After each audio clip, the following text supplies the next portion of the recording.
이번엔 글로벌 특파원 리포트 시간입니다. 한국경제신문의 정인설 특파원 연결돼 있습니다.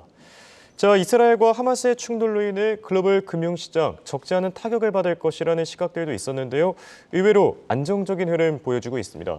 다만 향후 전망과 관련해서는 여전히 우려 사항들도 존재하는데요. 현지에서는 어떤 시나리오들 나오고 있습니까? 지난주 고용보고서가 나오기 전까지 긴축 장기화로 인해서 뉴욕 증시는 급락하고 금리가 급등했었죠. 그러다 고용보고서가 나온 뒤에 불확실성이 해소되면서 증시가 반등 모멘텀을 찾고 있습니다. 이스라엘과 팔레스타인 무장정파인 하마스의 무력 충돌로 금융시장이 얼어붙을 것이란 우려가 있었지만 실제로는 그렇지 않죠.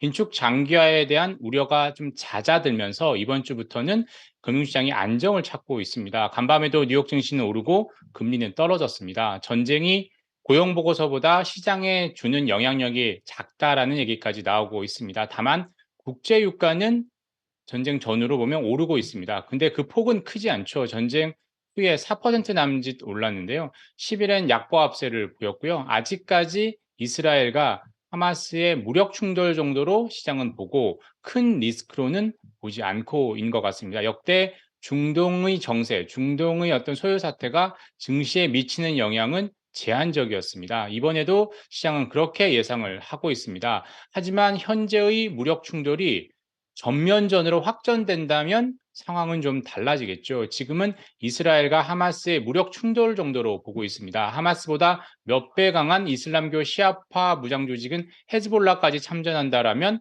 좀 상황은 달라질 수 있겠죠. 이란까지 또 나서게 된다면 뭐 신중동 정쟁이나 마찬가지 상황이 됩니다. 이땐 증시와 채권 시장이 좀 더 요동칠 수 있을 것 같습니다. 그리고 원래 국제 유가는 내년 초부터는 좀 떨어지는 쪽 아니겠냐라고 좀 더 많은 전문가들이 예상을 해왔습니다. 미국과 사우디의 관계 개선이 그 첫 번째 요인이었고요.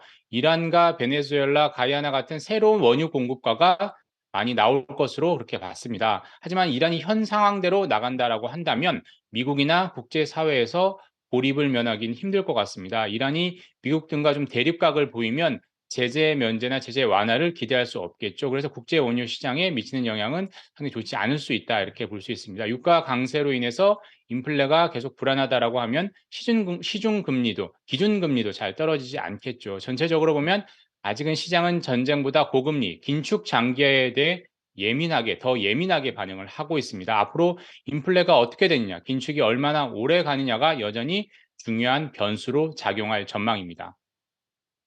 네, 그리고 중동 지역의 지정학적 리스크 때문에 잠시 묻히긴 했지만 이번 주에는 빅 이벤트도 예정돼 있습니다. 투자자들이 체크될 일정들 정리해 주시죠. 예, 말씀하신 것처럼 무력 충돌로 좀 묻혀 있는데 이번 주는 인플레 주간입니다. 미국 시간으로 9일에 뉴욕 연은의 기대 인플레 지표가 나왔고요. 미국 시간으로 내일 수요일에 생산자 물가 지수 PPI가 발표됩니다. 그리고 시장에서 가장 중요하게 여기는 소비자 물가 지수 CPI가 10일 목요일 오전에 나옵니다. 한국 시간으로는 10일 오후 9시 30분이고요. 헤드라인 CPI 상승률은 현재 전년 동기 대비 3.6% 상승, 8월에 3.7%보단 조금은 둔화할 것으로 예상이 되고 있습니다. 인플레 완화에 상당히 보수적인 입장을 채운 클리블랜드 연은의 인플레이션 나우 캐스팅도 현재는 3.7% 정도로 나올 것으로 예상을 하고 있습니다. 연준이 좀 더 중시하는 근원 CPI는 9월에 4.1% 상승해 8월에 4.3%보다 더 둔화할 것으로 전망을 하고 있습니다. 만약에 이 정도로 현재 시장의 컨센서스대로 나온다라고 한다면 11월 FOMC에서 금리를 동결할 확률이 더 높아지겠죠. 그러나 시장 예상치를 웃돌면 11월 금리 인상 확률이 더 높아질 수 있습니다.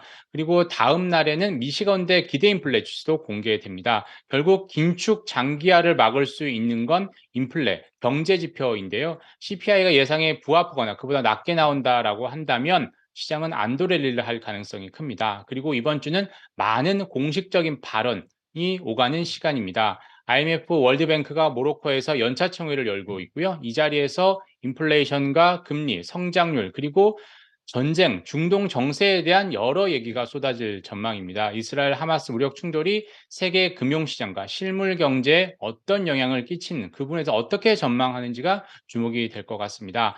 이미 IMF는 올해 한국 성장률을 지난해보다 좀 하향 조정했고요. 다만 기존 예상 성장률과는 다 같습니다. 반면 내년 성장률은 기존보다 좀 더 떨어뜨렸죠. 그리고 연준의 이사진도, 연준 이사들도 사실상 거의 이번 주에 총동원됩니다. 최근 국채금리 상승 등의 금융 여건 변화로 인해서 연준 인사들의 생각과 발언도 조금씩 예전과 좀 달라지고 있는데요. 이스라엘과 하마스의 무력 충돌을 어떻게 받아들일지를 유심히 지켜봐야 될 것 같습니다. 전체적으로 이번 주는 시장이 인플레이션과 전쟁 영향을 어떻게 소화할지가 관심이 될 전망입니다. 지금까지 워싱턴에서 한국경제신문 정인설이었습니다.